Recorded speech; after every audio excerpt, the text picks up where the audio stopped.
বঙ্গবন্ধু শেখ মুজিবুর রহমান মাওলানা ভাসানীর কথা শুনে নাই, তাজউদ্দিনের কথা শুনে নাই, মনি সিংহের কথা শুনে নাই, এবং যারা এই ৭১-এর গণযুদ্ধে, স্বাধীনতা যুদ্ধে বা মুক্তিযুদ্ধে রক্ত দিয়েছে, স্বাধীনতার পরিকল্পনা করেছে, স্বাধীনতা বাস্তবায়ন করেছে, সেই তাজউদ্দিন, সিরাজুল আলম খান, মাওলানা ভাসানীর কথা না শোনার মধ্য দিয়ে শেখ মুজিবুর রহমান বেহাত বিপ্লব সম্পন্ন করেছিল। এর পরিণতি কি হয়েছিল? গোষ্ঠী সুদ্ধা নিহত হতে হয়েছিল, তাই না? এখন সেই শেখ মুজিবুর রহমান স্বাধীন বাংলার মাটিতে পা দিয়ে গণপরিষদে কি বলল? আজকে পাহাড়ি বাঙালিদেরকে নিয়ে প্রোগ্রাম, আমাদের বাংলাদেশিদেরকে নিয়ে প্রোগ্রাম। সেই শেখ মুজিবুর রহমান কি বলেছিলেন? পাহাড়ের নেতা লারমার ডিবেটে গণপরিষদে কি বলেছিলেন? বলেছিলেন, পাহাড়িরা তোমরা বাঙালি হয়ে যাও। এই যে গাঁজাখুরি চিন্তা, এক জাতিকে আরেক জাতিতে রূপান্তরের চিন্তা, এর ফল পাহাড় অশান্ত, এর ফল পাহাড়ি বাঙালি বিরোধের সৃষ্টি। আচ্ছা, একটা কথা বলি, আপনার বাপের বিটা, আপনার দাদার বিটা কেউ এসে দখল করে নিল, আপনি কি খালি হাতে থাকবেন? আপনি কি আপনার বাপের বিটা রক্ষা করার জন্য সশস্ত্র হবেন না? সেই বাপের বিটা কেড়ে নিয়েছিল পাকিস্তানিরা এবং আওয়ামী লীগের প্রথম সরকার। সেজন্যই পাহাড়িরা নিজেদের আত্মরক্ষার জন্য, নিজেদের বাপের বিটা রক্ষা করার জন্য, দাদার বিটা রক্ষা করার জন্য সশস্ত্র হওয়ার সুযোগ পেয়েছিল। তাহলে আমাদের কি করণীয় ছিল?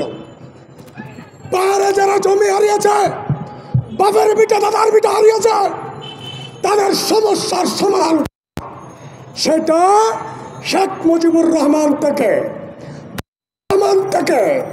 এরশাদ থেকে, খালেদা জিয়া থেকে, শেখ হাসিনা থেকে ডক্টর ইউনূস পর্যন্ত সেই সমস্যার সমাধান না করে কালকে ঢাকার মধ্যে পাহাড়ি ভাইদেরকে যারা হামলা করেছে তাদেরকে ডক্টর ইউনূস কি গ্রেপ্তার করেছে? সবাইকে কেন করে নাই?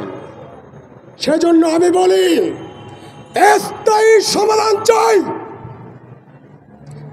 স্থায়ী সমাধান যদি পাহাড়ি বাঙালির স্থায়ী সমাধান যদি না হয়, তাহলে পাহাড়িরা অস্ত্র তুলবে। ভারত বাংলাদেশকে খণ্ড বিখণ্ড করার অপচেষ্টা করেছে, করবে ডক্টর ইউনূস সরকার।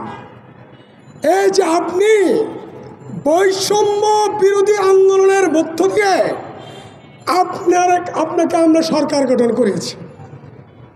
ডক্টর ইউনূস সরকার বৈষম্য বিরোধী আন্দোলনের সরকার নয়, বৈষম্যের সরকার।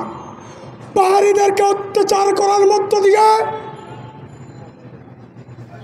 বাউলদেরকে, বিভিন্ন জনপদের মানুষকে এই 5 মাসে যেভাবে অত্যাচার করেছেন আওয়ামী লীগ, সে অত্যাচার করেনি। আপনি রাস্তায় বাউলরা এসে আসলে তাদেরকে মারবেন, পাহাড়িরা আসলে তাদেরকে মারবেন। আমরা যারা বৈষম্য বিরোধী আন্দোলনের নেতৃত্ব দিয়েছি তাদেরকে মারবেন। যারা দেশ লুট করেছে, অর্থ পাচার করেছে, অর্থ পাচারের অর্থ ফেরত আনার দাবিতে যে আন্দোলন আমরা শুরু করেছিলাম, সেই আন্দোলনের নেতাদেরকে গ্রেপ্তার করবেন, তাই না? এ হচ্ছে ডক্টর ইউনূস। ডক্টর ইউনূস সম্পর্কে একটা ব্যক্তিগত মন্তব্য করতে চাই। আপনাকে যখন হাসিনা পদ্মা সেতু থেকে টুপ করে ফেলে দেওয়ার কথা বলেছিল, তখন আমরা আওয়াজ তুলেছি।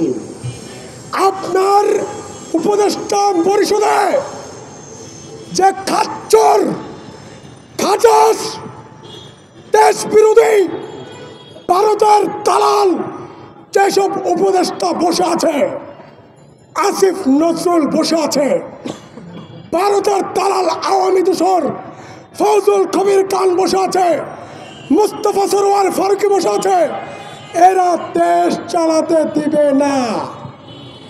এরা দেশকে কখনো পাহাড়িদেরকে মেরে অস্থিতিশীল করবে, কখনো আমাদেরকে মেরে অস্থিতিশীল করবে, আইন শৃঙ্খলার চরম অবনতি করছে।